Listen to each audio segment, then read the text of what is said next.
this, alumni, doctors, and nurses, and other volunteers were there in the village. On the first day, only one old man came, and they just pushed him to us to find out what exactly the whole operation was about. It took for us a lot of time to disseminate information about vaccination, about the disease, etc. Then we have understood that a lot of prejudices are there about this disease. Sufficient information has not reached the villages. I am also surprised to say that when we offer shield to COVID, what is the other one? Covaxin. So some were not coming forward. Some said we will wait for the Sputnik one. So even among the educated people, lot of misinformation. So I thought this is a very wonderful occasion for all of us. We are doctors, but we are not medical personnel. We have two eminent people, Dr. Pradeep Verma and Dr. Himanshu. I am sure this session is going to be an enlightening one, acquiring new insights and real information about this disease as well as the vaccination. So a warm welcome to Dr. Pradeep and Dr. Himanshu. We are eagerly looking forward to listening to you. Thank you. God bless you. Thank you so much, Father. Now I request Ma'am Neetu Sharma to please take over the session. Over to you, ma'am. Thank you so very much, ma'am. A very good afternoon to one and all present here.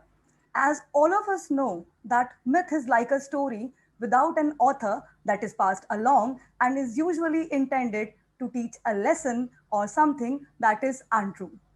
And fact means that has occurred and has been proven correct.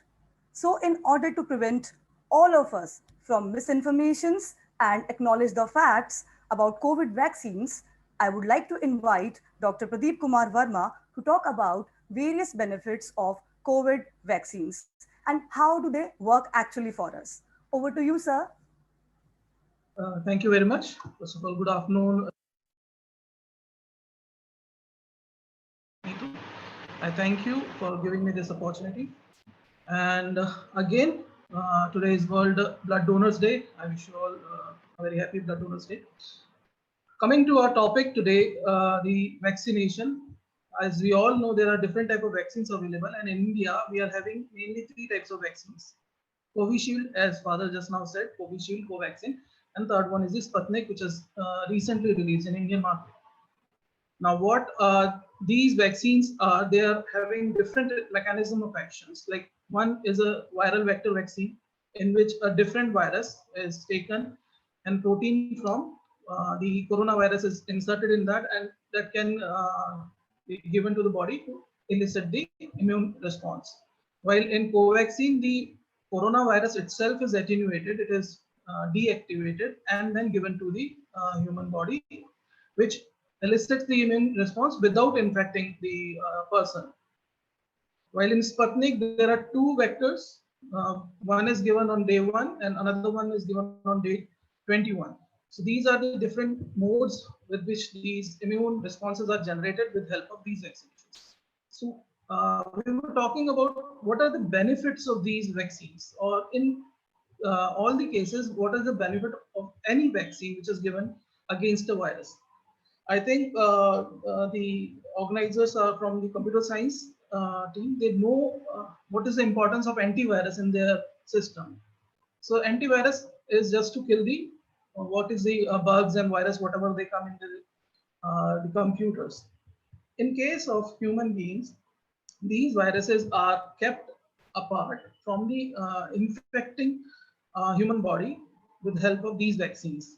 The vaccines are sort of mechanisms, sort of antivirus mechanism, which elicit the immune response before the actual virus attacks the body. So how does this corona vaccine is helping us? It keeps you getting from COVID-19. That means with these vaccines, we are generating the immune response or generating an army of antibodies and cellular responses to counteract the actual coronavirus when it affects our body.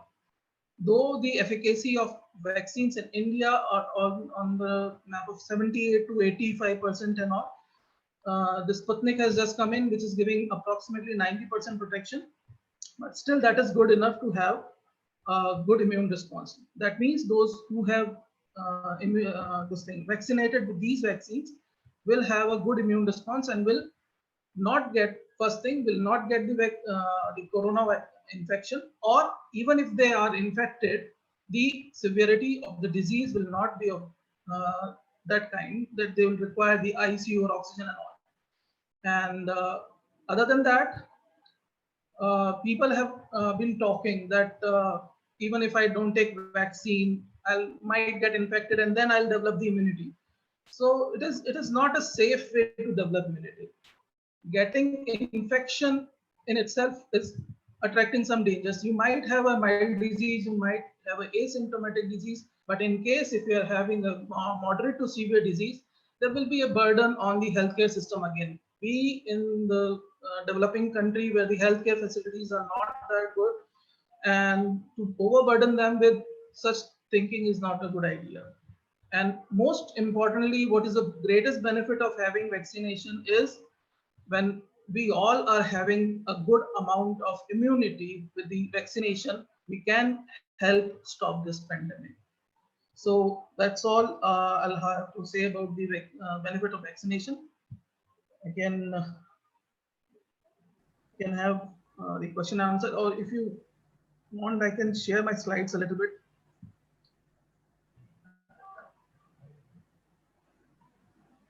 I think we can go for question and answers now.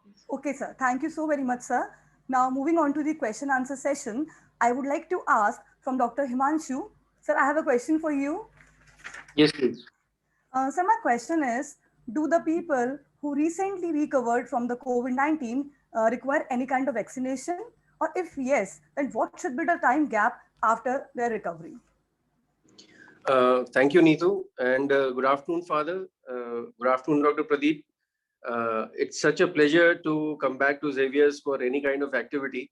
And I'm from school, but I think Xavier's College is an extended family of ours. And it is always a pleasure to add my bit or add our bit as alumni of the Xavier's to anything which we can help with. And Dr. Pradeep, I think you must be my junior, and Dr. Rajendra Mandia is my batchmate and a very good friend. So hi to you and nice meeting you. And thank you for giving me this opportunity. Coming back to the question, even if a person has suffered from COVID-19, that person should go for vaccination. And the time period that has been given is like from 1 month, anywhere between 1 month to 3 months. But vaccination is important. And as Dr. Pradeep, that prevention is always better than cure. So those who have not contact may not think that they will not get COVID anytime. So if you get the vaccination, maximum number of times, the severity of the disease will be less as compared to a person who did not have the vaccine. So I would request everybody to go for vaccination even after COVID positive. So my mother, for example, like it's a very personal example that my mother had her first dose and then she contracted COVID-19. She's 86 years of age, but thank God and thanks to the first dose, I think that is the reason she came out of it. And now we'll be giving her a second dose when she completes her 3 months. I hope that is the answer, Ms. Yes, Neetu. sir. And sir, one more thing, like some people suffer like, side effects, fever, body ache, muscle ache, etc. after vaccination, while others do not. So what is the reason behind it? Like it's working for some people or for some people it's not working. Is it so, sir? No, I mean no, it's not exactly a myth. It depends on person to person. But when you get vaccinated, like especially with live vaccines, in this, like Covishield is a viral vector, Pfizer and Moderna are mRNA vaccines, and Covaxin is attenuated vaccine, dead attenuated, not live. So you do develop fever and everything. That means your immune response is kicking in, but it can vary from person to person. One person may have fever, the other may not. That does not mean the vaccine is not working. Okay, sir. So my next question Yeah. is that is natural immunity better than a vaccine acquired immunity? Like as all of us know, these days we are taking help of so many homemade things, homemade remedies available at home. Like we are using kadhas, turmeric we are using, tulsi leaves we are using. So do they really help to boost our immunity, sir? Yes, some things do boost the immunity, but you cannot take it as a blank check that these things will save you from any disease. Would you like to take a risk and get infected and then develop immunity, or go for a mechanism where you have the thing with you to get vaccinated and develop immunity and not suffer at all? So the choice is on a person, individual thing actually. But then again, I'll say that prevention is always better than cure.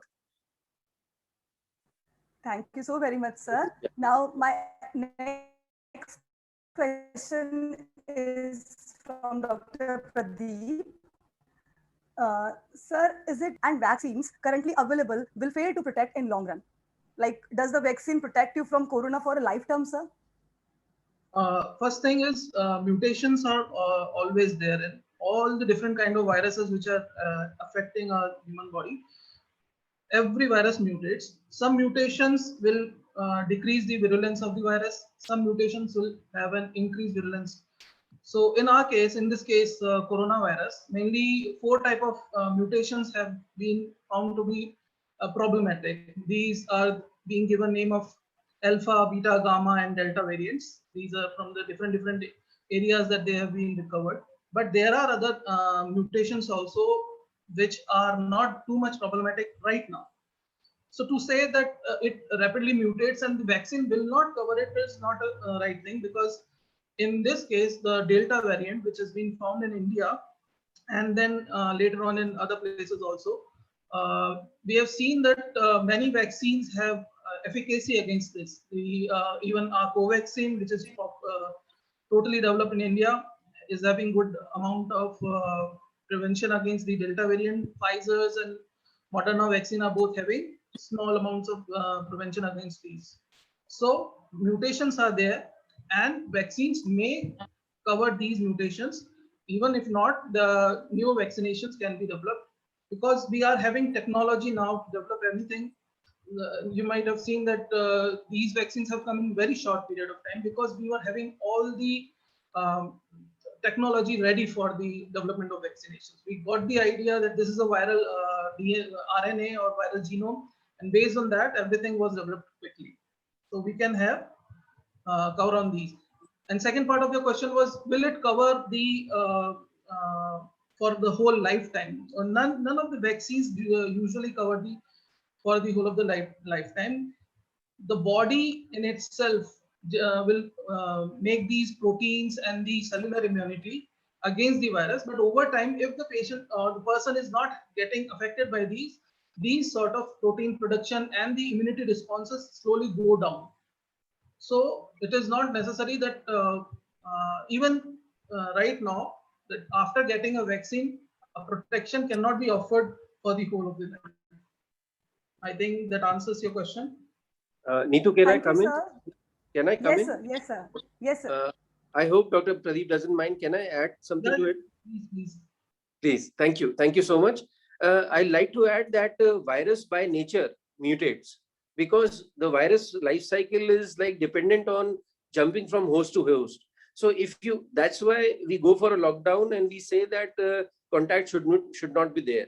So as you must have seen in H1N1 influenza virus and everything, that you need a vaccine always, and we can always go for booster doses every year, which covers the mutant strain also. Because science now developed that as soon as a strain comes in, you can develop a vaccine for that. And for that, you need a booster dose every year. I don't know whether in future we will be needing booster doses for COVID, but at present, it looks that after every 8 months to 12 months, we might be needing booster doses. Thank you. Thank you. Thank you, sir. Over to you, Mrinali ma'am. Thank you, Neetu ma'am. My question is to Dr. Himanshu. Sir, if we get infected of COVID after vaccination, can we still infect the other person? Yes, the infectivity rate goes down. I mean, the ability of the person to infect goes down, but surely you can infect. Yes. Okay. And since there is one more question, as father told that there was a vaccination drive in the college, and like even I was confused. Like I did not want to go for Covaxin. I adopted for Covishield. So which vaccine? Again, the question is on this only. Which vaccine is available now is more effective? In this, Mrinali, categorically, I can say that each and every vaccine is effective. Okay, right? because You can go for any vaccine and it will protect you. Yes. Yes, sir. So there's just a doubt in mind, like if Covaxin is equally effective, then why has it not been approved by WHO? And recently, even the American authorities, I think they have not approved it. So why Yes, is it so, sir? Yeah, I'll give you a detailed answer. Just give me some time. WHO, I mean, like WHO, yes, needs a process. It's a process where you put in all your papers, you put in all your data, you put in everything, and it takes time of 2 to 3 months. So eventually, Covaxin will get the WHO approval. There's no doubt about it. It's just a matter of time. And secondly, because the data statistics of Covaxin were a little late in coming, that's why this delay. Secondly, why America FDA did not give? They had applied for an emergency use of Covaxin, and the American reply was that the pandemic now as such is over in America. We do not need to give an emergency use approval, but you can go for the normal route. So they will be applying for the normal route now, and they will have to conduct some bridging studies in Covaxin. Will have to do a bridging study in America to get the approval. That is the only thing. It is not that the vaccine is not good enough for Americans or America. Pfizer was asked to do bridging studies in January, February by India, government of India, which Pfizer was not ready to do on Indians. So that is a process, and otherwise there is no hiccup. Yeah. Thank you so much, sir. Now I would like to ask Dr. Pradeep Verma. Sir, there is a myth that lactating mothers and pregnant women cannot be vaccinated. How true is this? As you said, it is a myth. It is a myth. Only thing is, studies have not been conducted properly in these group of the vaccine. But those who have taken inadvertently, means they were pregnant and they did not know that they were pregnant and have taken vaccines, did not show any signs of ill effects on the fetus, because it usually does not cross the placental barrier. And but because there are no studies have been conducted, they are not advised. And I think lactating females have been advised to take vaccines now, and pregnant females are still having this lack of data, so they are not being advised. Okay, thank you. There's one more question. Recently, there was an article in Science the Wire journal about the three booster doses of the vaccine and even the annual shot. Even Pfizer and Moderna, they announced it. Already, the people are facing so many side effects of vaccine, and in few cases, it was seen that people died after vaccine, though the causes identified were various underlying conditions like diabetes or blood pressures. But more or less, these conditions arose after vaccination. So, don't you think so that the third dose might cause more chances in the rise of such cases? First of all, there are two parts of your question. One thing is our booster dose, which Yes. Dr. Himanshu has just explained that many vaccines require booster dose to just remind the body to step up again. Like that should cover the mutations of the virus also, and with decreasing immunity, they should cover the infection also. The booster are required in many vaccines which are being given right now also. And as such, the side effects are not related to these. I saw a question in this question answer bank also, the chat box. that persons were showing increased blood pressure after infection and even after taking vaccinations. That is actual scenario in few cases, but it is not too much of a rise that can give some problem to the person who has taken the vaccine or has got infected. Though other infections and the viral infections have shown some tendency to alter the human physiology also, but coronavirus, because it is a new type of virus, is being studied slowly and slowly, and newer things are coming out. So it is not right to say that the virus infection or the vaccination will cause any problems in the body without any sufficient data. So I think we'll have to wait for some time, and these studies will be conducted, and we'll be having proper answers to these questions. Okay, thank you, sir. There is one more question. Why the person on steroids or if taking HCQS, that is hydrochloroquine, is not suggested for vaccination? These medications are usually immunosuppressants, what we call them immunosuppressants, and in case of hydroxychloroquine, these are altering the protein functions. These proteins, which are related with the expression of antibodies, antigens, they are altered by these drugs. The steroids itself, they decrease the immunity of the person, and that's why even in the treatment of COVID infections, initial phases, we usually avoid steroids. But later on, when the infection has set and it is causing other problems, so in those cases, we have to give steroids. The patient who's already on steroids will definitely be having his immunity low. So in these cases, when the immune response is not adequate, or we do not know that the vaccination will properly generate the immune response, we usually avoid. And if the patient is able to stop these drugs, and then he can go for vaccination also. Thank you so much, Pradeep. Thank you so much, Himanshu, sir. Now we keep the session open for the participants to ask their questions. You may either raise hand so that we can unmute you or can write in chat box. The participants. Okay, Father. Anyone can answer. See, I had I contracted the COVID in September, October, almost 8 months. I hope I developed an antibody in my body. And then I also received 2 vaccines, one at SMS, another in at Fortis, organized by Dr. Himanshu himself. Now, should I continue to take precaution by wearing mask and all that? Can I answer? Yes, please. Yeah, Father, despite any vaccination, despite anything, despite the amount of antibodies one can develop, I think there are certain precautions which are to be taken in these diseases, especially virus, which are airborne or through cough or fluids. So you have to wear your mask, you have to maintain a distance until the time we get better news. So those precautions are universal and have to be taken part. These days we are talking, we are hearing about white fungus, yellow fungus, black fungus of different colors. Now, what is the connection and what is the risk position about these funguses? Father, these fungus were always there, but because of the because of the steroid administration, and that also like in doses which are not recommended.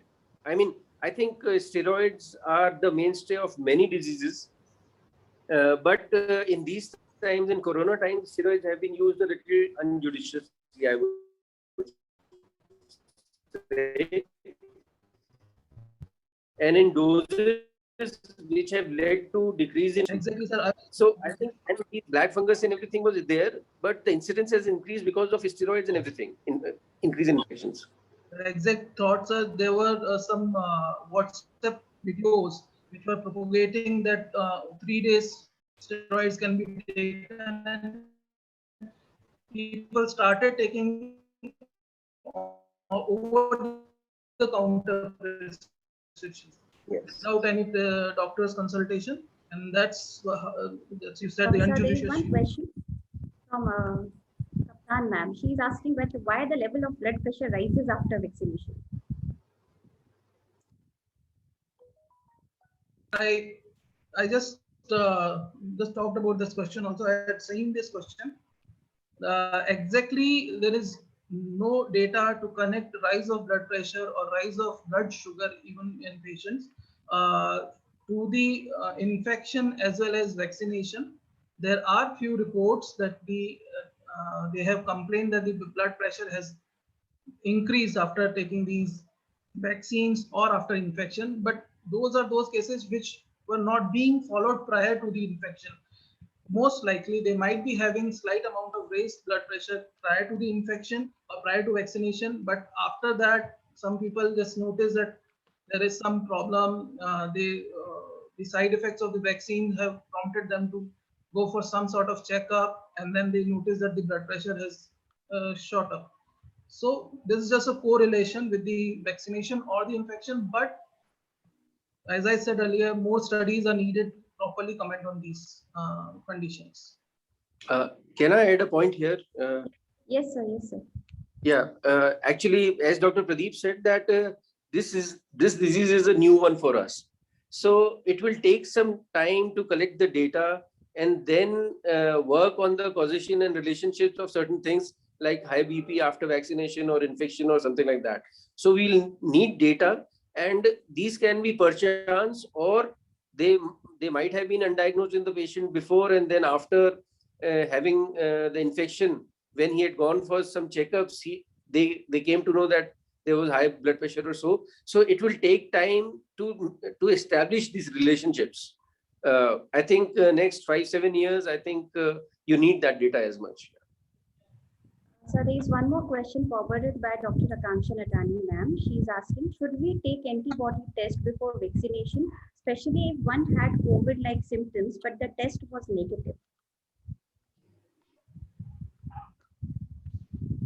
I think the antibody test is not necessary in any condition, because even if you got COVID, you are advised to take vaccines. As sir said, sir's mother had COVID after taking first dose, but he's advising for a second dose also to complete the vaccination protocol. So that does not mean that if she had developed antibodies after the infection, it should not be given. It is, vaccination is a safe this thing to generate the antibody response. So antibody testing is not required. You have to have vaccination. That's it. There is one more question asked by Dr. Gayatri Dikshit ma'am. She has asked me privately that after Covishield vaccine, there are cases of clotting in brain. Is it true, or if it is, then why is it happening? These are documented side effects, very rare side effect of Covishield, that it may have blood clots, low platelets, but they are not so severe, means not so rampant that we should be concerned about them. And that's why we should have a proper history of all the prior illnesses, all the treatment that the person has been taking before going for vaccination. They are there. They are very rare side effect of Covishield vaccination. Today we are talking about mixed vaccination or hybrid vaccination. What does this mean?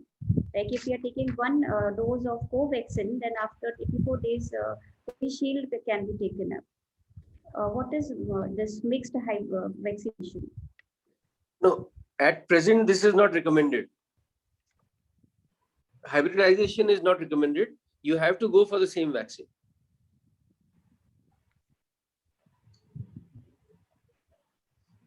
So there is one more question.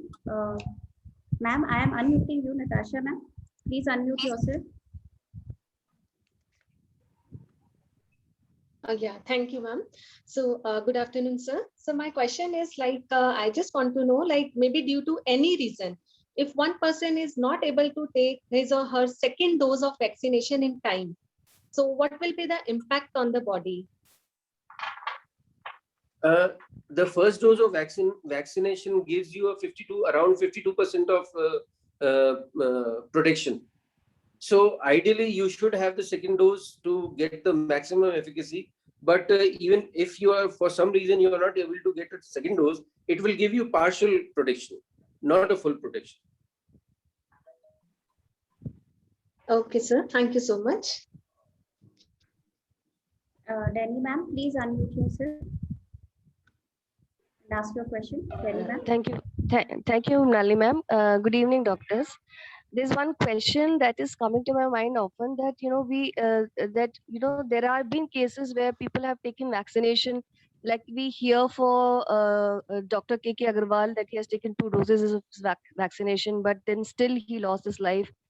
Then there's another case where a renowned doctor. Point is that somewhere there is there that we have not done there is no proper research, or we still need to explore more on these vaccination to get 100% result, that on part of us, that we are ensured that after we take a vaccination, we won't be getting infected with the disease. Dr. Himanshu. Yeah, thank you for putting up the question. I think there are 2 or 3 parts to this question of yours. So the first thing, that you have to go for vaccination, whatever may be the belief or something, anything which you may read or which you may see or anything. You are right in the sense that the studies have been compressed because of the pandemic. Generally, it takes around 15 years to develop a vaccine. This time we have done it in a year or so, 1.5 year or 1.5 years. But that does not mean that proper steps have not been taken. All the steps have been done, though in a reduced, compressed time frame and with lesser number of like samples. Then are generally done. And coming to Dr. Pangadia, unfortunately, Dr. Mahesh Sharma, I mean, like we used to know them personally. They have been our teachers. Yes. You have to consider that doctors remain between patients. They are always exposed to patients. So even after vaccination, you can get infection, but that does not mean you will not take vaccination. Whatever happened was unfortunate, but doctors remain among patients, and the viral load is a big factor in whether you will get the disease. Your immunity is a big factor whether you will contract the disease or not. But that does not mean that we do not have to go for vaccination. These might be exceptions, but exceptions do not make the rules. Thank you, doctor. We have one more question from Pushpanjali Saini, ma'am. Ma'am is asking, COVID is airborne. Is this a myth or reality? Is COVID airborne? She's asking.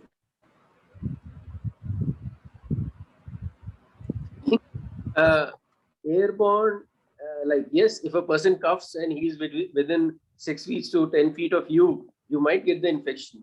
If that is airborne, you can take it, but it does not remain in the air.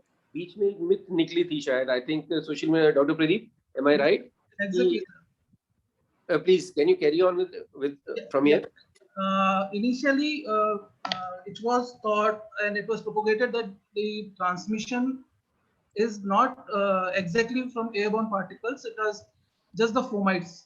That means the droplets that have been shed on some surfaces, and that was the initial perception. But later on, when the disease started propagating rapidly, and then they identified that the disease or the virus is actually airborne, and it can travel up to more than 2 meters distance and all, and that's why social safe distancing criteria came into the mind.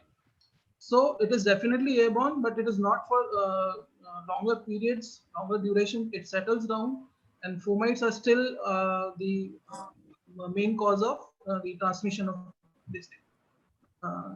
And especially these are the reasons why double masking, social distancing, repeated cleaning of hands are still being propelled.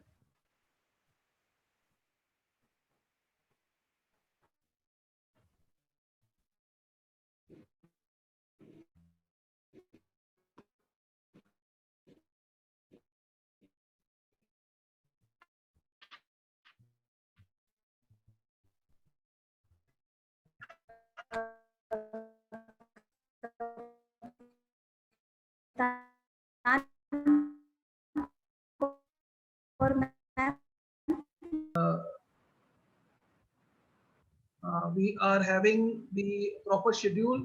जो 12 weeks का schedule है, Covishield को you can take at that time.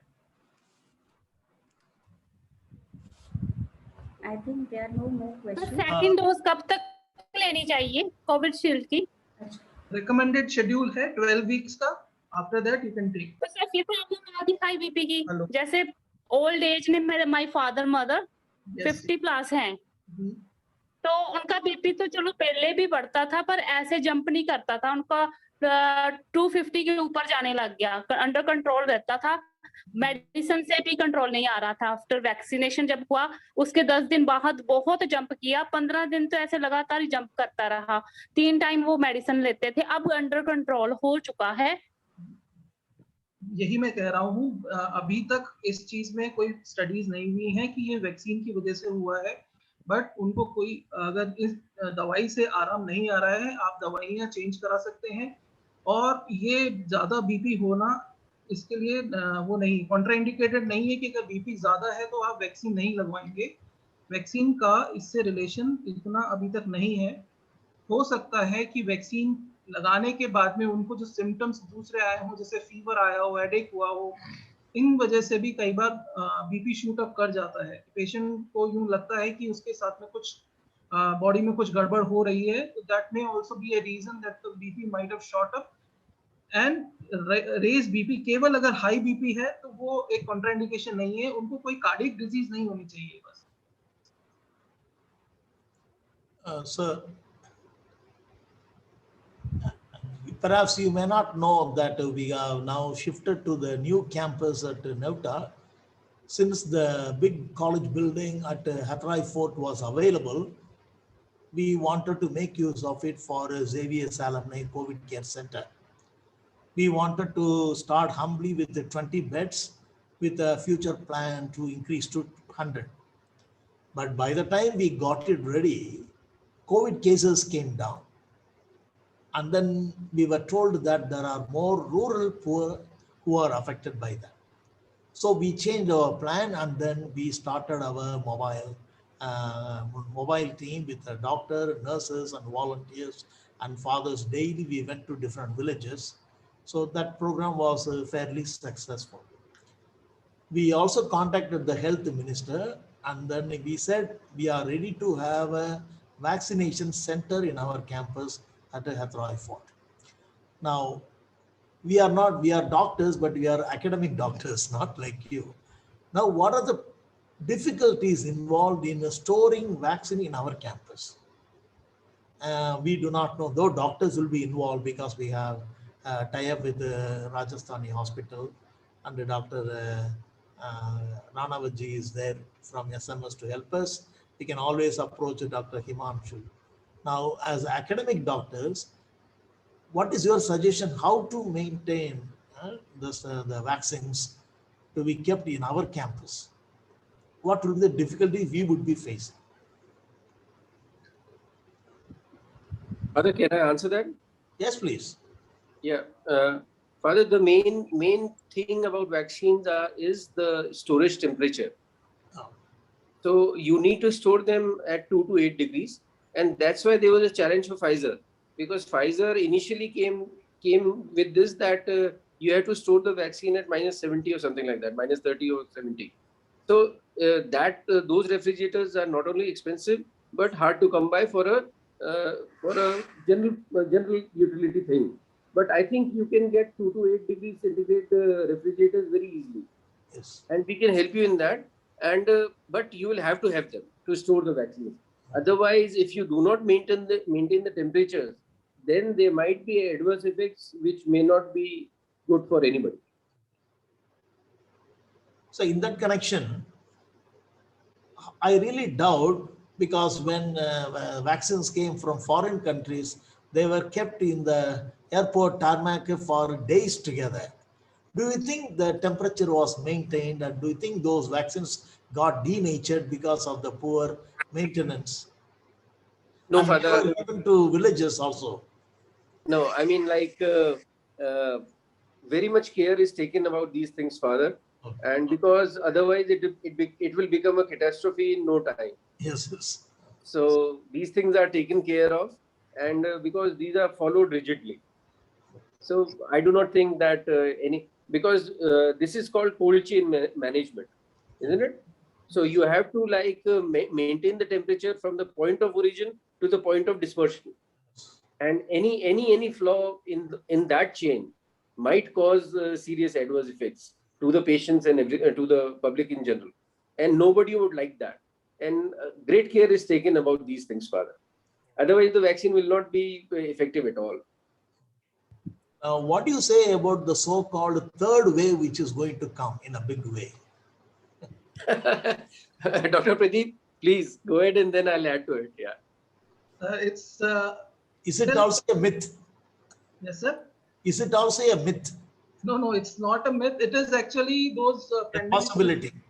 Yeah, it is a possibility because we are going by the book that previous pandemics, they have shown some pattern of illnesses, that the first wave came, then the second wave came, and then the third wave may come because of the pattern which is the disease is following. The mutations and the protocols that we have seen till now on the disease, they show or they imply that there might be a third wave if these precautions are not taken properly. If we are not vaccinating properly, if we are not maintaining these COVID safe protocols, that are the safe distancing, masks and all, a third wave is a possibility. And still we cannot say that it will come or whom it will affect more, because some people are talking that it will affect the children more because we are vaccinating the adults and the older population. The unvaccinated population is will be at more risk. These are all just the possibilities. Himanshu sir? Yeah. Father, third wave is actually, I mean, the way it has been put up in media, that is a different thing. And what we understand as professionals is a totally different thing. As Dr. Pradeep said, it's like vaccinated vis-a-vis not vaccinated people left. So in a population of 130 crores, Father, in our country, we will be safe when almost 70 to 80% population is vaccinated. So that becomes a huge number. But in countries like America, which has a 33 crore population, for that country to achieve 70 to 80% is easier than for us. So till the time we get people vaccinated in a certain percentage, these waves will come and go, but I'm sure that the severity will be lesser because more people will be vaccinated. Those who are exposed, like doctors, nurses, and everything, they are vaccinated. Police walas and the armed forces and everything who have more chances, they are vaccinated. So slowly, as we cover up the population, the waves will wane in severity and in numbers also. Yes. Right. So one personal question to both of you, that now we lecturers are a happy lot because we are teaching online. So we have kept safely our students away. Now you people over the year, practically no more than a year now, that you have been dealing with it, I know that the medical personnel have undergone a lot of mental and physical agony because of this, as you rightly pointed out, it's a new situation for doctors also. Now, how do you survive with all this, maintaining your cheerfulness, with all these difficulties you face at the workplace? Stay with your family and friends, keep them close and be happy. And I mean, it is all about positivity, Father. State of mind. Not half full or half empty. We keep on facing challenges in our lives, individually and as a society and as a country. But the main thing is that we stick together, we help each other out, we join hands, and we keep a positive outlook. I mean, for our generation also, this is the first time that we are seeing a pandemic. I mean, India, we as Indians have not seen any world wars. I mean, which was a very big tragedy. Yes. First and Second World War and everything. We have not seen a pandemic, but this is a pandemic but because thanks to healthcare, there were doctors and there were hospitals, we were able to, despite the population, we were able to save so many people. And the casualty is not that much that we have seen in America or Italy or Spain, isn't it? Brazil or something like that, in percentages as to the population to the casualty. So I think, as in everything, keep working hard, stay together, think positively, and help each other out. I think that is the only way. Perfectly said, sir. What exactly is the term when by they called herd immunity? Is it a myth? Is it a possibility? Or it's a kind of term floated by the media? Pradeep, आप समझाइए है ना, please. I did not hear the question, sir. Please. Herd immunity, whether What it is a myth Herd or immunity. truth. Yeah. So actually, till now, all the infections, the viral infections, which we have seen prior to Corona, this thing, we have seen that if a new virus comes, the immunity of the body starts developing. So slowly and slowly, more and more people get infected, more and more people develop the immunity. And at a time when more than 70% of the population, exposed population, develop the immunity, the infection subsides or dies down or converts into a very, very mild form. So that's how the immunity in a group or a herd immunity develops and helps in controlling the infection. But this being a novel coronavirus, again, we cannot say that the herd immunity will be that much effective in this case, or we will be able to achieve the herd immunity to the level that it will only be dependent on the herd immunity. But we are progressing on those steps only so that the maximum amount of person, the population percentage, should get immune status. So that's how, not from the natural causes, but from the vaccination, we are going to achieve the herd immunity. Sir. Thank you. Thank you.